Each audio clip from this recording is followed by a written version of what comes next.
شو میں ساتھ دینے کا شکریہ. سیٹھی صاحب, میرے اپنے بہت سے سوالات تھے, بہت سے اور ایشوز تھے. کے پی میں کیا ہو رہا ہے اور تنقید کا نشانہ کیوں بنایا جا رہا ہے, اس پہ ہم کرتے رہیں گے بات کل اور پرسوں کے شو میں.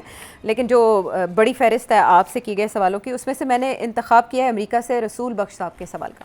آپ نے اپنے 5 جولائی والے پروگرام میں کہا کہ ضیاء الحق نے بہت اسلامائزیشن کی, اور یہ صرف آپ نہیں کہتے بلکہ پورا پاکستان کہتا ہے, ہر کوئی یہ کہتا پھرتا ہے. کیا ضیاء الحق نے بھٹو صاحب سے زیادہ اسلامائزیشن کی؟ اگر ہم آئین کو دیکھیں یا جو بھی قوانین انٹروڈیوس کروائے گئے تھے, تو آپ مجھے کائنڈلی یہ گائیڈ کریں ہمیں سب کو کہ کیا بھٹو صاحب نے زیادہ اسلامائزیشن انٹروڈیوس کروایا یا ضیاء الحق نے کروایا؟ ہاں 2 منٹ ہے, 2 منٹ میں جلدی سے سوال جواب دیتا ہوں. دیکھیے بھٹو صاحب نے تو جو مجھے یاد ہے 2 چیزیں کی تھی. ایک انہوں نے الکوہل کو 1977 میں بین کر دیا, اور اس سے پہلے انہوں نے قادیانیوں کو بین کر دیا, نان مسلمس ڈکلیئر کر. یہ 2 اسلامک سٹیپس تھے. تیسرا مجھے کوئی خاص یاد نہیں آتا. ضیاء الحق صاحب کا جو تھا وہ تو بہت, بھٹو صاحب کے تو سیاسی تھے یہ دیز ایشوز اور کانسٹیٹیوشنل.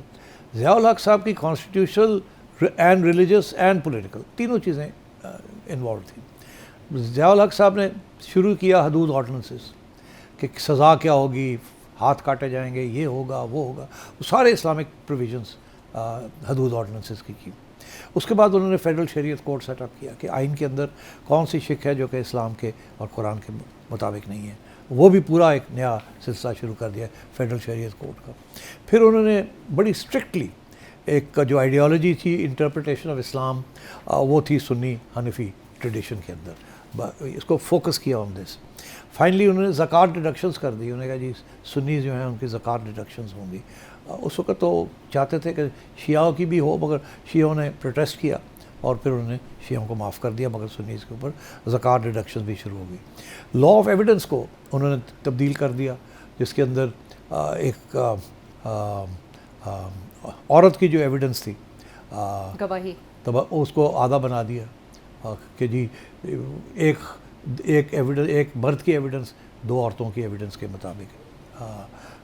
اچھا, اس کے بعد اسٹوڈنٹ یونینز کو بین کر دیا کہ وہ انہوں نے کہا جی اینٹی اسلامک ہے یہ. سارے پاکستان کے اندر اسٹوڈنٹ یونینز بین ہو گئی. اور پھر ظاہر ہے انہوں نے پریزیڈنسی کے اندر 58(2)B وہ پاور لے آئے, جس کے ساتھ وہ گورنمنٹس کو ڈسمس کر سکتے تھے, خود پریزیڈنٹ بن گئے. تو اس لیے بڑا فرق تھا. ضیاء الحق نے تو ساری ریاست کا جو ڈھانچہ تھا اور وہ سارا تبدیل کر دیا, جس کے اثرات جو ہے ابھی تک ہے. بہت سے ایشوز جو ہیں وہ ابھی بھی اسی بیس کے اوپر چلتے ہیں. بھٹو صاحب نے تو اسلامائزیشن نہیں کی, ضیاء الحق صاحب نے اسلامائزیشن کی.